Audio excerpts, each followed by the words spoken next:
Bonjour à tous et bienvenue dans cette nouvelle vidéo. Les dernières semaines ont remis le personnage de Severus Rogue un peu au cœur de l'actualité et c'est ce qui nous a poussé à revenir sur le sujet tant au travers des rumeurs concernant le casting que des éventuelles annonces effectivement qui pourraient venir concernant la série dans les jours ou les semaines qui viennent. Hors de question pour nous de revenir dans cette vidéo sur le sujet, nous avons déjà traité assez longuement la question comme ça, mais dans les très nombreux commentaires, ce dont nous nous sommes aperçus de manière encore plus criante qu'habituellement, c'est que nous avons quand même un vrai sujet sur le personnage de Severus Rogue tel qu'il a été traité dans l'adaptation cinématographique de l'œuvre de J.K. Rowling. Trop souvent, les films qui sont malheureusement devenus, entre guillemets, une référence, alors que nous aurions dû conserver peut-être davantage la référence littéraire, ont modifié totalement la réalité et la perception du personnage de Severus Rogue. Nous avions traité dans une série de 5 vidéos très longues et totalisant près de 6 heures de contenu, l'entièreté de la vie et de ce qui pouvait être considéré comme la psychologie de Severus Rogue de son enfance jusqu'à sa mort, en essayant vraiment de comprendre son personnage, la manière dont il avait agi et ce pourquoi, entre guillemets, tout avait été mal dans sa vie.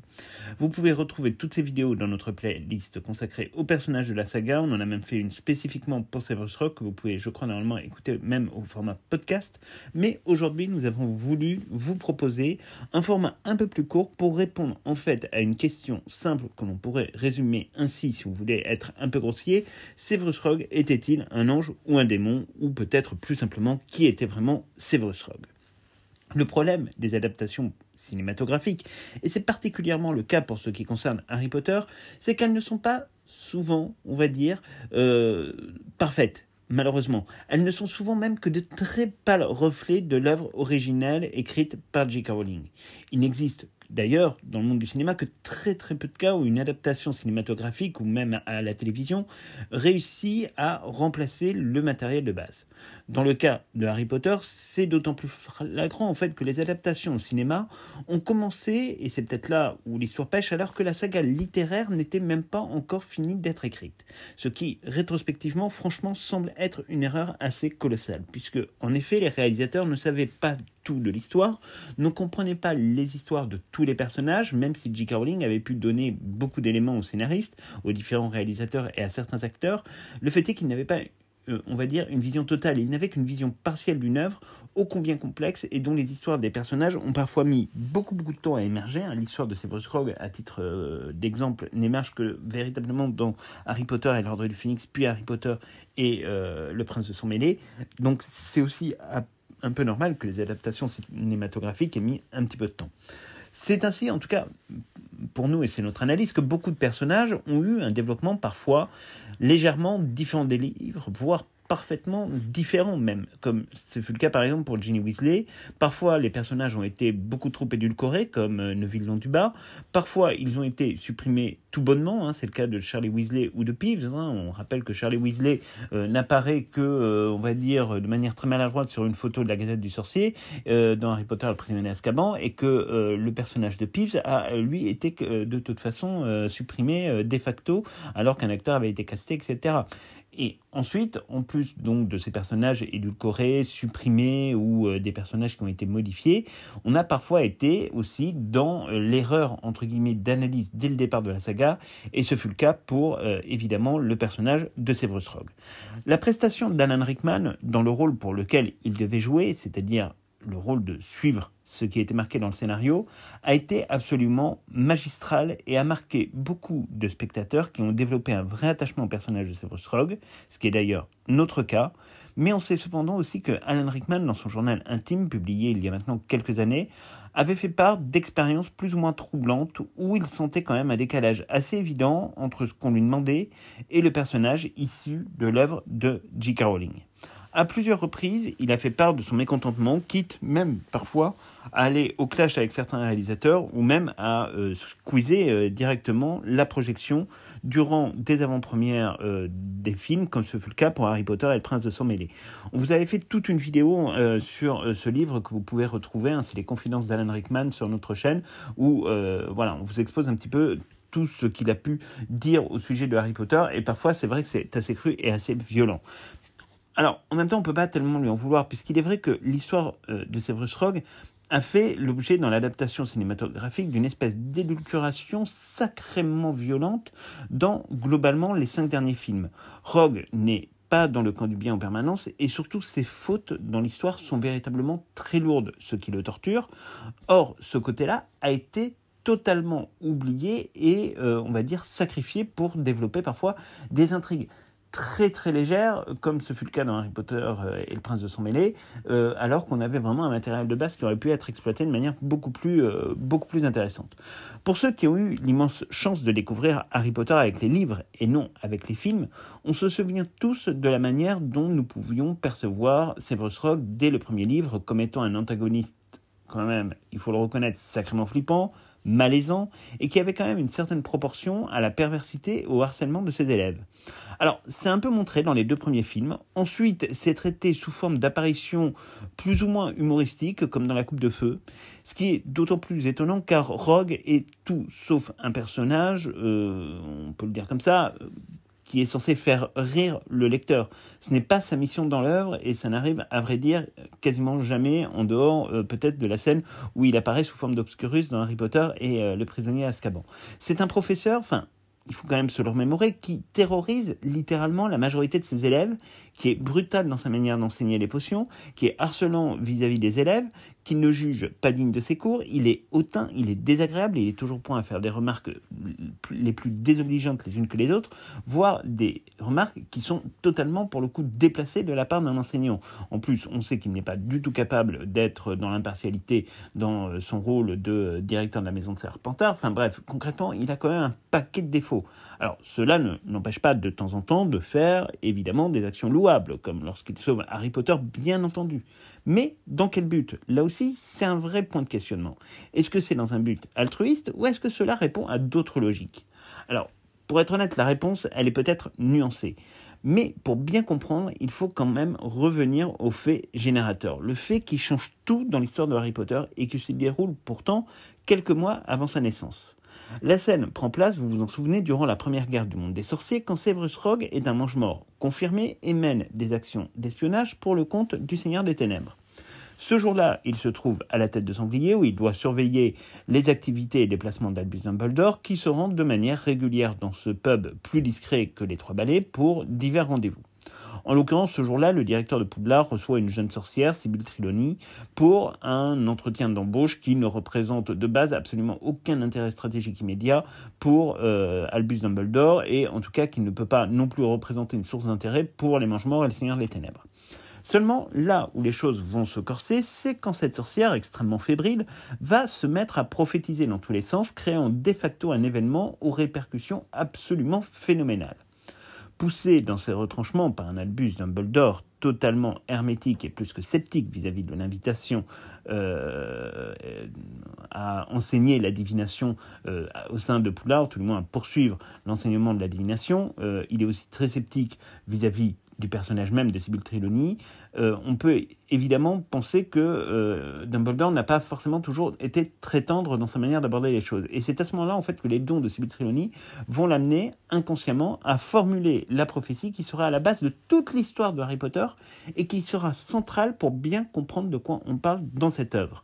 Rappelons d'ailleurs que cette prophétie n'est retranscrite dans les films que de manière totalement informelle et incomplète, sans nous en donner le contexte et sans nous expliquer ce qu'il s'est passé ce soir-là à la tête de Sanglier, ce qui est un vrai problème. Encore une fois, on ne peut pas dire que sur ce coup-là, David Yates ait véritablement réussi son truc, parce que la prophétie autour de laquelle tourne quasiment toute l'histoire de Harry Potter n'a été retranscrite que de manière extraordinairement partielle.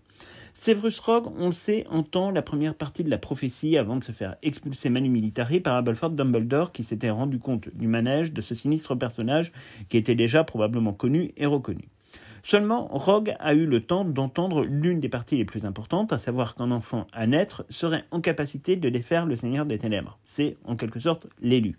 Nous ne sommes franchement pas très loin d'une dimension biblique des choses, même on peut dire qu'elle est relativement assumée. C'est alors que Severus Rogue ne va rien trouver de mieux pour son intérêt personnel et guidé par sa haine de James Potter de refiler toute l'information à Voldemort, condamnant de fait Harry Potter avant même sa naissance. Toute ressemblance, évidemment, avec le personnage de Judas dans les évangiles n'est absolument pas fortuite, vous l'aurez bien évidemment compris. À un moment donné, ces neurones, quand même, à Severus Rogue, vont finir par se connecter. Il va se rendre compte que ce qu'il a fait met en danger potentiellement la vie de Lily Potter. Notons d'ailleurs qu'à aucun moment, il n'a réfléchi ni même eu une pensée pour la vie de Harry Potter ou de James Potter, puisque ce qui l'intéresse, c'est cette espèce d'obsession quand même malaisante pour celle qu'il aimait et qu'il a pourtant tout fait pour faire fuir malgré les mains tendues, très nombreuses, on l'a vu, de Lily Potter qui lui proposait le salut et le pardon de ses péchés, en quelque sorte en lui montrant en fait la bonne voie à suivre, le bon chemin à arpenter. Quand Severus Rogue finit par se décider à demander l'aide d'Albus Dumbledore, contrairement à ce que la version cinématographique veut nous faire croire, à aucun moment Severus Rogue ne demande immédiatement à Albus Dumbledore de sauver les Potter. Il ne demande que la protection de Lily Potter. Ce n'est que lorsque Dumbledore le pousse très violemment dans ses retranchements qu'il consent quand même à ce que cette mise à l'abri concerne l'ensemble de la famille Potter. Et relire l'échange qui a lieu entre Albus Dumbledore et Severus Rogue, c'est quelque chose d'absolument fascinant car pour le coup, Dumbledore se montre particulièrement violent verbalement vis-à-vis de Rogue, à qui il dit directement qu'il le dégoûte. Fin de citation. Il n'y a pas de compassion dans les propos de Rogue, pas de remise en question de sa trahison vis-à-vis des Potter, pas de remise en question de son rôle vis-à-vis des Seigneurs des Ténèbres. Seul son intérêt compte, et son intérêt à ce moment-là de l'histoire, c'est la question uniquement de Lily Potter et non pas de la famille Potter, ce qui est un vrai sujet. On sait qu'Albus Dumbledore va profiter de son ascendant et de cette situation pour forcer Severus Rogue à travailler pour le compte de l'Ordre du Phénix en échange d'une protection de la famille Potter. En réalité, il faut y voir surtout un effet d'opportunité venant de la part de Dumbledore qui a su parfaitement l'exploiter et qui attendait effectivement de connaître le mouvement qui serait choisi par le Seigneur des Ténèbres, car contrairement à Severus Rogue, il faut bien se souvenir qu'Albus Dumbledore, lui, bénéficie de l'entièreté de la prophétie, ce qui le rend beaucoup plus savant et lui donne enfin un coup d'avance sur Lord Voldemort, ce qu'il cherchait depuis le début, globalement, de la première guerre du monde des sorciers. Dans les films, on a le sentiment que l'amour permet à Rogue de demander à Dumbledore de tous les cacher, ce qui est absolument un contresens total pour ce qui concerne le personnage écrit par J.K. Rowling. Tout ce qui compte en réalité dans le livre, c'est son obsession souvent malsaine, encore une fois il faut le reconnaître pour Lily Potter, et qui n'a pas grand-chose de romantique la majorité du temps. Il faut bien le reconnaître aussi. Rogue, dans les livres, ne demande jamais sa rédemption face à un Dumbledore presque déifié par la puissance de sa magie contre laquelle même Severus Rogue, qui est loin d'être le dernier des sorciers, ne peut absolument rien. Il ne demande même pas le pardon de ses fautes. Il est obligé par Albus Dumbledore à collaborer sous peine de subir les foudres de celui qui est considéré à l'époque comme le sorcier le plus puissant de tous les temps et qui serait même capable de le tuer. Il faut quand même, à un moment donné, bien imaginer la manière dont les événements se passent. C'est donc contraint que Severus Rogue va devoir saisir, on va dire, cette espèce de contrition proposée par Albus Dumbledore, et cela va quand même changer tout en réalité au personnage. Il ne faut pas l'oublier. Déjà dans son adolescence, les films ont donné une mauvaise représentation du personnage, où l'on considérait qu'il était un peu la victime sacrificielle permanente des maraudeurs. Mais là aussi, les films ont totalement en fait édulcoré les choses, ce qui amène aujourd'hui les fans à faire une mauvaise analyse. Alors, très loin de nous l'idée de dire que Severus Rogue n'a pas été victime de harcèlement de la part des maraudeurs, et notamment de la part de James et de Sirius. Il va sans dire que c'est le cas, et que oui, c'est quelque chose de condamnable. Mais, parce qu'il y a un mais, et un mais énorme à mettre dans cette question du harcèlement scolaire, c'est qu'il était à double sens et que James, comme les autres maraudeurs, ont eux aussi été victimes des agissements de Severus Rogue et de ses camarades pendant des années. Et ça, il ne faut pas l'oublier. Il n'y a pas eu que des faits isolés entre les deux groupes. C'est un continuum qui s'est installé pendant très longtemps durant le premier voyage dans le Poudlard Express et qui a duré pendant plusieurs années scolaires où Rogue s'est lui aussi livré ou a cautionné des comportements particulièrement troublants, particulièrement dégradants, particulièrement harcelants. Bien évidemment, certains faits commis par les maraudeurs ou par Severus Rogue sont plus graves que d'autres et se déroulent à des périodes distinctes. Mais rien ne justifiait le comportement de Severus Rogue en dehors d'une absence totale de morale et le fait qu'un mal profond, dont il n'était pas totalement responsable, on est d'accord, l'habitait. Le harcèlement scolaire, c'est un fléau bien naturellement. C'est une horreur absolue et un traumatisme que beaucoup subissent pendant des années dans la terreur. Vous avez fait d'ailleurs une vidéo il y a quelques années sur le harcèlement scolaire dans Harry Potter et qui, encore aujourd'hui malheureusement, est d'une criante actualité. Mais en l'occurrence, dans cette histoire, ni les maraudeurs ni Rogue ne sont des saints. Et l'opposition permanente produit et conduit vers des catastrophes. Rappelons quand même que Severus Rogue finira par traiter l'amour de sa vie de Sandbourbe de manière extrêmement violente, ce qui n'est pas montré dans l'adaptation cinématographique. Et ça, encore une fois, c'est un véritable sujet. Et c'est pour ça, aujourd'hui, que quand on nous dit, par exemple, si un acteur qui a été choisi pour Severus Rogue se trouvait être noir, on nous dit « Ah mais oui, mais ça placerait l'histoire des maraudeurs dans une position, en réalité, de racisme à l'encontre de Severus Rogue. » Absolument pas. Déjà pour deux raisons. Première raison, c'est que le racisme n'existe pas dans Harry Potter en dehors de la simple question de la pureté du sang, qui en soi est déjà une question suffisamment troublante, et éventuellement dans la distinction qui peut être faite entre les loups-garous et les sorciers ou les autres créatures magiques. Bon, ça peut encore se discuter, mais en l'occurrence, sur la question des maraudeurs vis-à-vis de Severus Rogue, je suis désolé, mais il n'y a à aucun moment donné l'idée même d'un racisme qui ait pu se construire entre les deux groupes. Les maraudeurs, encore une fois, ne sont pas les harceleurs principaux de l'histoire, Severus Rogue non plus, mais c'est un continuum, c'est une opposition entre deux groupes. Il faut arrêter de vouloir à chaque fois se dire que dès qu'il y a une opposition, c'est parce que derrière, il y a tel ou tel sentiment que on voit au quotidien dans nos sociétés, qu'on applique à l'histoire du roman. En l'occurrence, dans l'œuvre de J.K. Rowling, ce n'est absolument pas le cas, et il faut quand même vraiment bien se mettre ça dans la tête, que même si un acteur noir a été choisi pour le rôle de Severus Rogue, nous n'aurons pas la même adaptation cinématographique avec la série télévisée que nous avons eue dans les films. On nous a promis une adaptation nettement plus fidèle. Si elle est fidèle, enfin si le scénario est fidèle au livre, il n'y aura pas cette question entre guillemets de harcèlement et donc de racisme tel que nous avons pu le voir dans le film, qui délivre encore une fois une vision qui est franchement très manichéenne des choses et qui n'est vraiment que très très loin d'être juste. La suite des aventures de Severus Rogue, nous la connaissons, elles vont être évidemment très sombres, elles sont extraordinairement sombres même. Il sert un maître qui est très ouvertement l'incarnation même du diable sur Terre dans le monde magique. Il sert les sinistres desseins de ce monstre, il ne recule devant rien, et même quand il se dit qu'il ne peut pas mettre en danger la vie de Lily Potter, c'est dans une dimension, encore une fois, et il faut vraiment le noter, profondément égoïste, où il ne voit absolument pas le problème qu'un père et son nourrisson soient assassinés par Voldemort. Il faut se souvenir de ça, on ne le voit pas dans le film.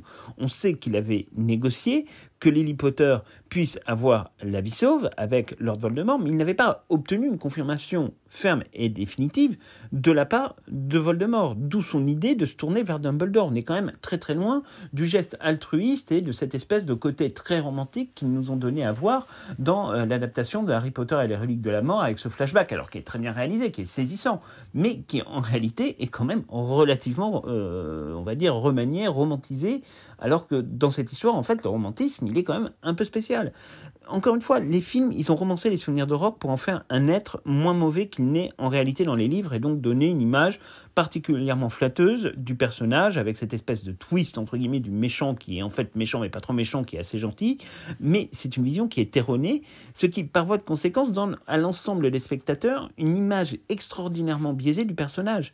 Certains souvenirs fournis dans les films, par exemple, sont même totalement inventés, notamment la visite de Severus Rogue à Godric Hollow, le soir de l'assassinat des Potter, qui est un fantasme complet du réalisateur et ne figure aucunement dans l'épaisse documentation mise à disposition par J.K. Rowling. Là aussi, il s'agissait d'un choix artistique destiné à offrir une version édulcorée de Severus Rogue, mais qui ne correspond pas à ce qu'il s'est réellement passé. En plus, autant vous dire tout de suite que ce qu'il s'est passé à Godric Hollow ce soir-là, on le sait, la présence de Severus Rogue est on ne peut plus improbable. De manière assez évidente, c'est complètement délirant. Et quand bien même il aurait été sur place, allez, même en admettant qu'il ait été sur place, il s'est préoccupé de Lily, il ne s'est pas préoccupé du bébé qui pleurait. Enfin, c'est encore une fois, bon, là-dessus, faut vraiment tout relativiser. On peut comprendre le côté amour de sa vie, machin, etc. Bien évidemment, mais enfin, attention, parce que, encore une fois, la vision des films n'est pas la vision des livres. Et dans les livres, l'histoire, elle est quand même totalement différente. Et c'est très intéressant de noter que dans les journaux intimes d'Alan Rickman qui ont été publiés, lui-même ne comprenait pas ce que certains réalisateurs comme David Yates ou Mike Newell souhaitaient faire du personnage de Rogue et émettaient des jugements extrêmement sévères, parfois très violents sur la manière dont tout cela se déroulait. Alan Rickman, contrairement à une rumeur qui a été persistante pendant des années, était bel et bien un lecteur de Harry Potter. Il connaissait donc la problématique de modifier structurellement l'histoire et donc les prédispositions d'un personnage auquel on croit pouvoir dire qu'il avait une certaine forme d'attachement. On sait par exemple qu'il s'était profondément opposé, mais même de manière assez violente, sur la scène de Yule Ball où le réalisateur voulait absolument le faire danser avec le professeur Sinistra, si mes souvenirs sont exacts, et où Alan Rickman avait expliqué mais Rogue ne peut pas danser, Rogue ne danse pas. Enfin, il y avait quelque chose qui n'allait pas. Il y avait tout un tas d'éléments sur lesquels vraiment il y a eu une résistance très très forte de la part d'Alan Rickman. On sait qu'il a carrément menacé de manière assez claire dans ses journaux intimes. Il devait être extrêmement énervé, David Yates et David Heyman, parce qu'il faisait n'importe quoi avec le personnage. Mais bon, bref, vous l'aurez compris, il y avait un véritable sujet sur la retranscription de ce personnage à l'écran. Le problème étant que la lecture, malheureusement, est passée de mode et que beaucoup de spectateurs ne sont pas des lecteurs et se contentent donc d'une représentation proposée par les films qui, on l'a vu, sont loin d'être parfaitement conformes aux livres et donc très très loin d'être fidèles. C'est pour cela, quand même, qu'il faut faire très attention dans nos raisonnements, de laisser les films à leur juste place. Alors oui, ils sont magiques, oui, ils sont très divertissants, oui, ils sont mémorables, mais non, ils ne sont pas parfaits, ils ont de très nombreuses qualités, d'accord, mais ils ont aussi d'immenses défauts qui sont venus dénaturer l'œuvre. Alors encore une fois, c'est pas une première, c'est toujours un petit peu comme ça. Dans beaucoup de sagas, on a des films qui ont complètement dénaturé les choses, on pourra en reparler à l'occasion. Mais encore une fois, très sincèrement, nous comprenons l'attachement au film puisque nous le ressentons aussi.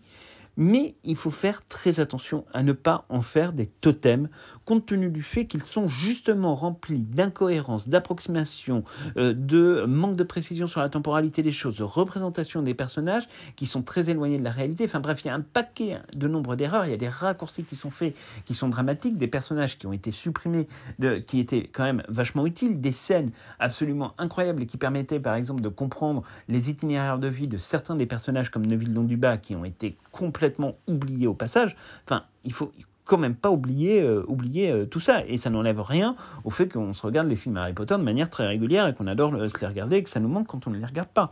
Mais bon, il faut quand même revenir un petit peu sur Terre et se dire qu'il y a eu quand même beaucoup d'erreurs. Severus Rogue, on le sait, n'a jamais cherché à se faire pardonner.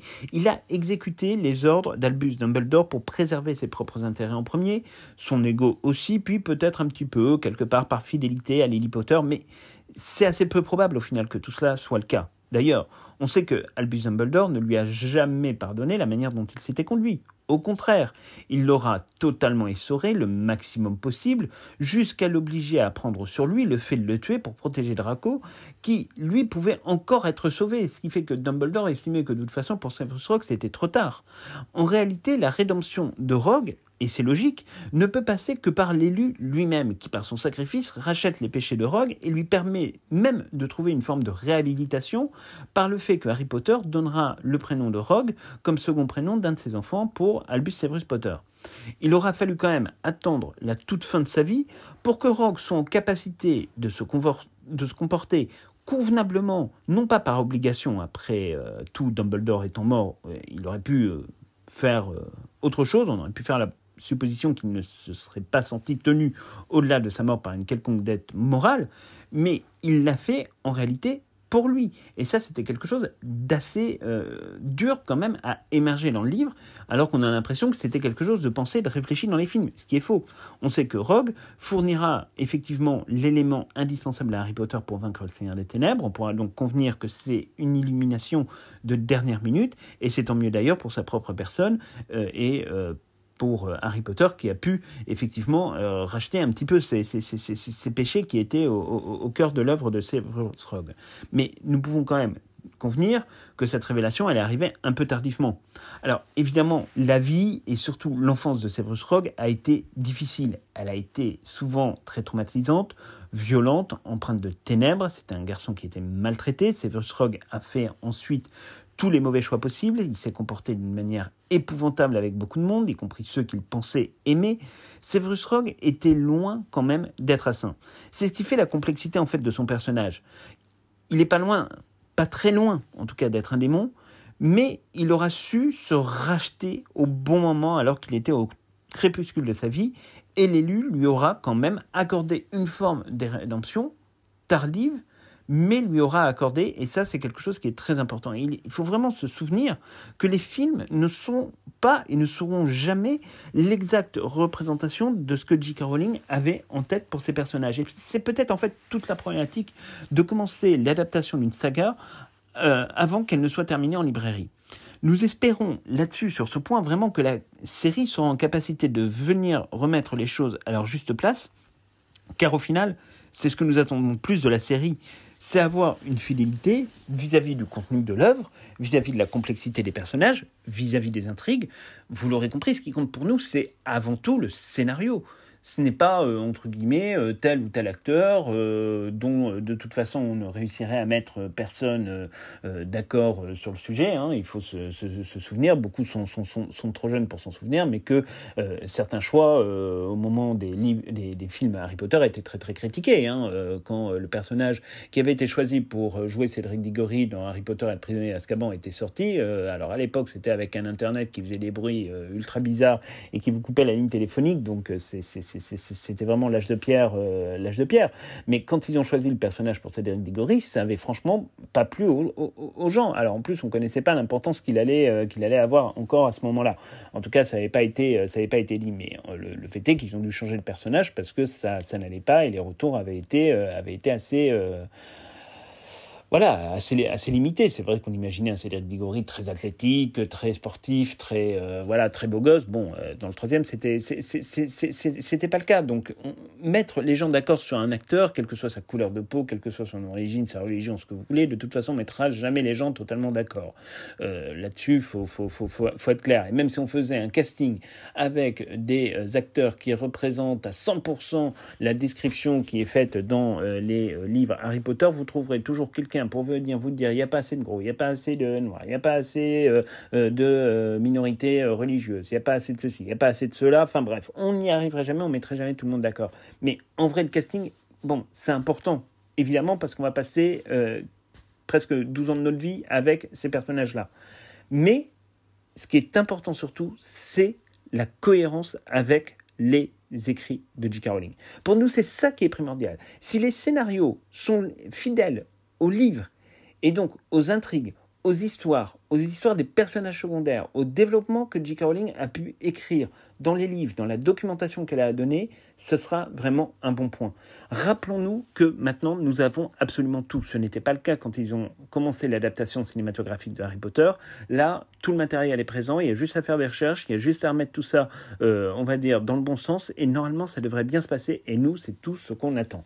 Mais n'oublions jamais, encore une fois, que la représentation donnée par les films n'est pas la représentation réelle des personnages, et même Alan Rickman le souligne dans ses mémoires. Donc on ne pouvait pas, entre guillemets, trouver meilleur exemple, meilleur, on va dire, crédibilisation, entre guillemets, de cette pensée-là. Donc, c'est tout pour cette vidéo. On espère vraiment qu'elle vous aura plu. Je pense que c'est la dernière fois qu'on revient sur le personnage de Severus Rogue avant un petit moment. Mais là, c'est vrai qu'il fallait qu'on en parle parce qu'on s'est vraiment aperçu que, pour beaucoup, la vision qui était celle de Rogue, c'était une vision qui était très attachée à celle d'Alan Rickman. Et vous savez que nous adorons véritablement ce personnage qui, au-delà de Harry Potter, a eu une carrière absolument fantastique et flamboyante et qui faisait preuve, pour avoir lu son journal intime, d'une très très grande sensibilité.